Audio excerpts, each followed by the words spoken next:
Hey, first period. I am going to read you some pages today. First, I just want to tell you that I miss you, and it sucks. So, if it feels weird, if you feel sad, if you feel whatever, that's normal, for everyone. So, for real, if you need something, let me know. I can help you.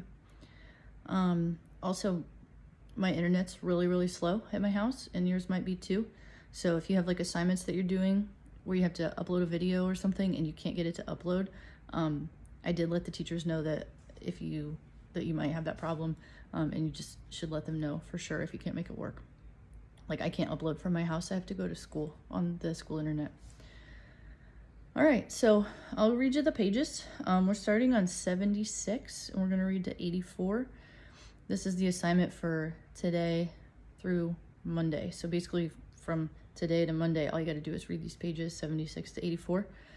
And then we'll start reading more on Monday. So I'll read. We're right here on 76 at the page break. The last part that we read, there was a selection, and Ellie and his dad I guess Ellie's dad was chosen and he didn't realize it. And then he did survive that extra selection and came back, but Ellie thought that he was going to be gone. Okay. You get to maybe see my cat. There's Linus. See how fat he is? He is a big boy. Okay, I'm going to read. Akiba Droomer has left us a victim of the selection. Lately, he'd been wandering among us, his eyes glazed, telling everyone how weak he was. I can't go on. It's over.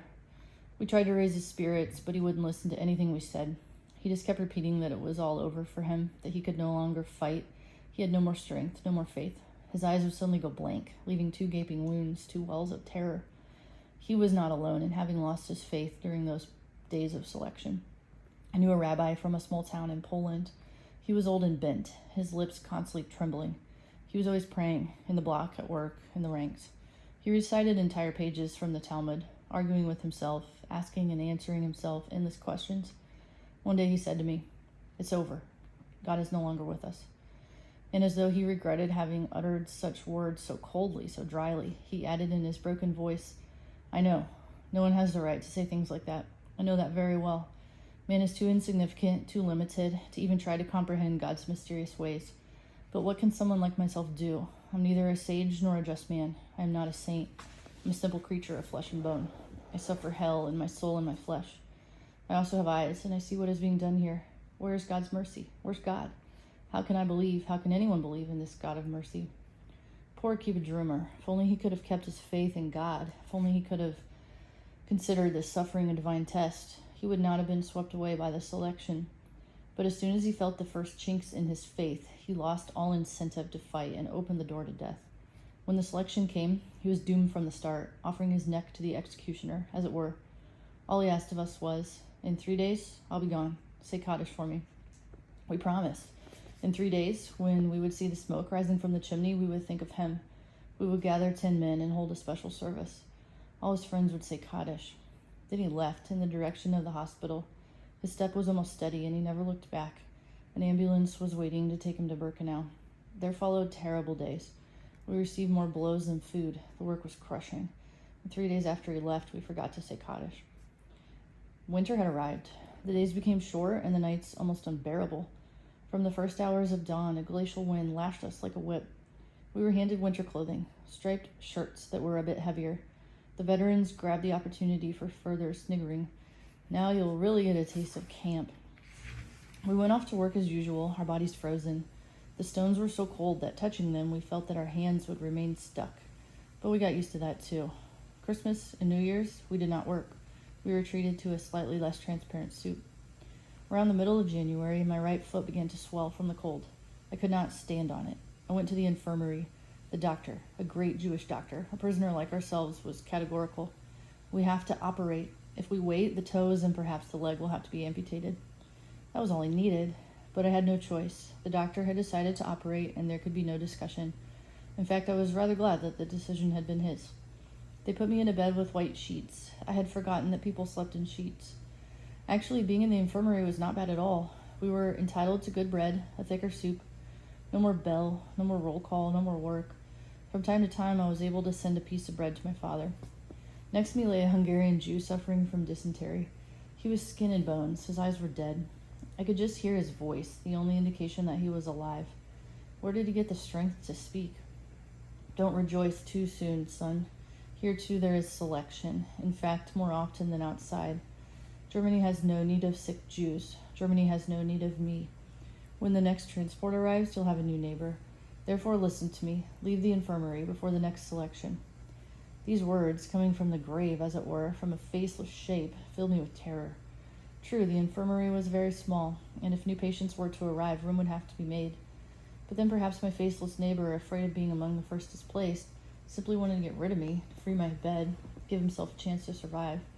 Perhaps he only wanted to frighten me. But then again, what if he was telling the truth? I decided to wait and see. The doctor came to tell me that he would operate the next day. Don't be afraid, he said. Everything will be all right. At 10 o'clock in the morning, I was taken to the operating room. My doctor was there. That reassured me. I felt that in his presence, nothing serious could happen to me. Every one of his words was healing, and every glance of his carried a message of hope. It will hurt a little, he said, but it will pass. Be brave. The operation lasted 1 hour. They did not put me to sleep. I did not take my eyes off my doctor. Then I felt myself sink. When I came to and opened my eyes, I first saw nothing but a huge expanse of white, my sheets. Then I saw my doctor's face above me. Everything went well. You have spunk, my boy. Next, you'll stay here for 2 weeks for some proper rest, and that will be it. You'll eat well, you'll relax your body and your nerves. All I could do was follow the movements of his lips. I barely understood what he was telling me, but the inflection of his voice soothed me. Suddenly, I broke into a cold sweat. I couldn't feel my leg. Had they amputated it? Doctor, I stammered. Doctor, what is it, son? I didn't have the courage to ask him.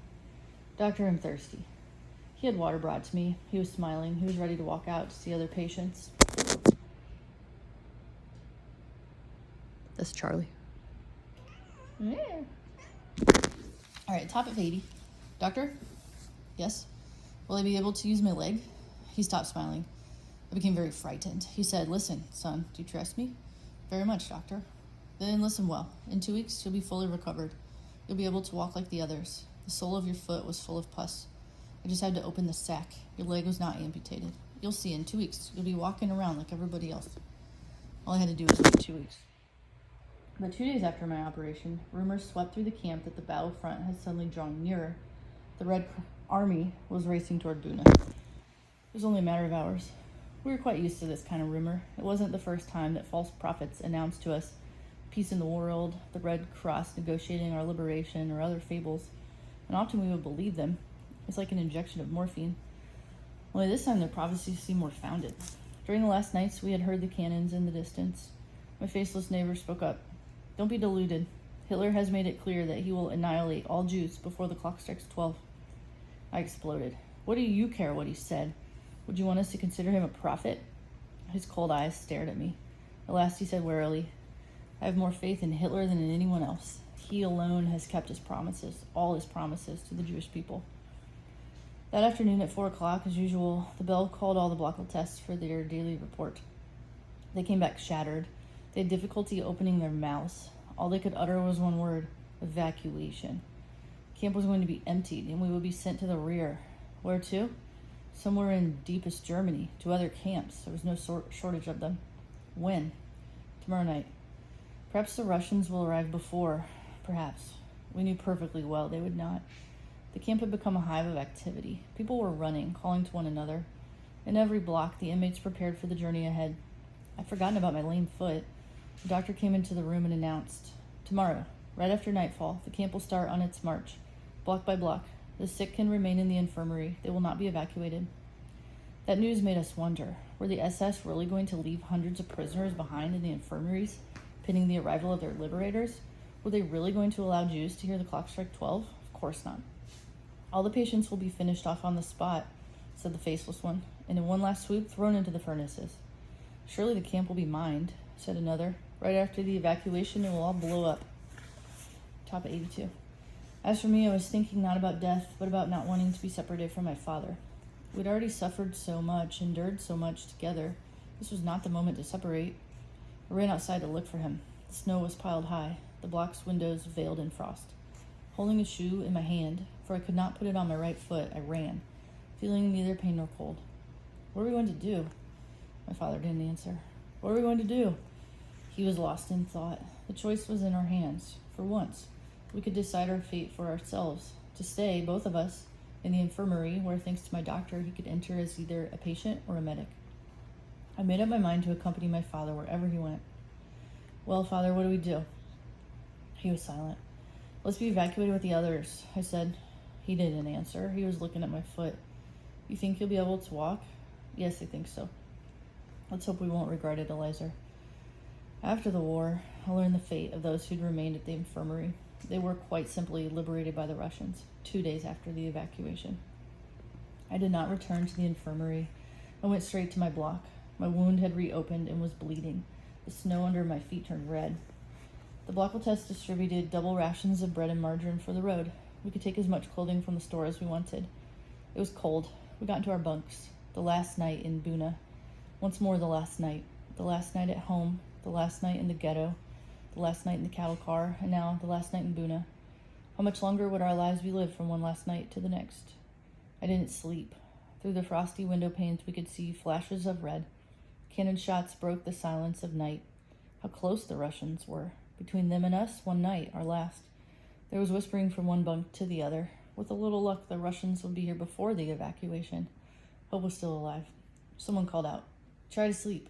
Gather your strength for the journey." It reminded me of my mother's last recommendations in the ghetto. But I couldn't fall asleep. My foot was on fire. In the morning, the camp did not look the same. Prisoners showed up in all kinds of strange garb. It looked like a masquerade. We each had put on several garments, one over the other, to better protect ourselves from the cold. Poor clowns, whiter than tall, more dead than alive. Poor creatures whose ghostly faces peeked out from layers of prisoners' clothes. Poor clowns. Tried to find a very large shoe. In vain. I tore my blanket and wrapped it around my foot. Then I went off to wander through the camp in search of a little more bread and a few potatoes. Some people said we would be going to Czechoslovakia. No to Gross-Rosen. No to Gliwice. No to... 2 o'clock in the afternoon. The snow continued to fall heavily.